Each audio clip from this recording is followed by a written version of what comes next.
ونصيحة مني ليكي إن الترطيب المستمر للجلد بيمنع الحالة اللي انت وصلت لها. أهلا نايا. نايا بعت معايا هنا إن هي إيديها اتحرقت من منظفات المطبخ وصارت عندها حكة شديدة مع احمرار وتشقق للجلد الناشف. للجلد والجلد بقى ناشف جدا، استخدمت كريم. في ايد اتحسنت وايد ما اتحسنتش. واضح يا نايا من كلامك هنا ان المنظفات اللي انت بتستخدميها عملت لك حاجه اسمها اكزيما تلامسيه او كونتاكت ديرماتايتس، وده طبعا بيكون مؤلم جدا وخصوصا لما يحصل تشقق في الجلد وكمان الجلد يبقى ناشف. ركزي معايا، هقولك على 4 خطوات مهمين جدا للعلاج، واخر حاجه هتكون اهم حاجه.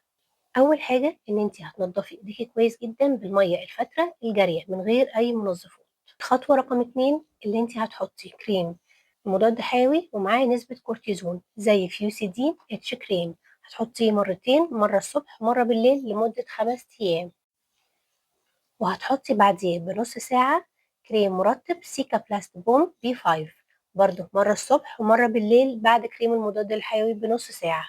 الخطوة رقم 3 معانا في العلاج إن أنت هتتجنبي إن جلدك يجي عليه مباشرة أي عطور، أي منظفات، أو أي كحول. وطبعا تمنعي الحكة تماما حتى لو جلدك بيضايقك علشان هي بتزود الالتهاب جامد جدا. كمان هتستخدمي لو حصل تورم أو ألم جامد حاجة مضادة للهستامين زي تليفاست 180 قرص واحد بس مرة بالليل.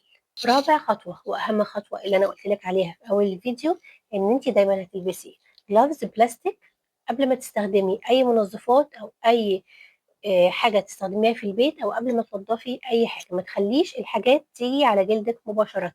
ونصيحة مني ليكي إن الترطيب المستمر للبشرة دايما بيمنع تدهور الحالة اللي انت وصلت لها دي.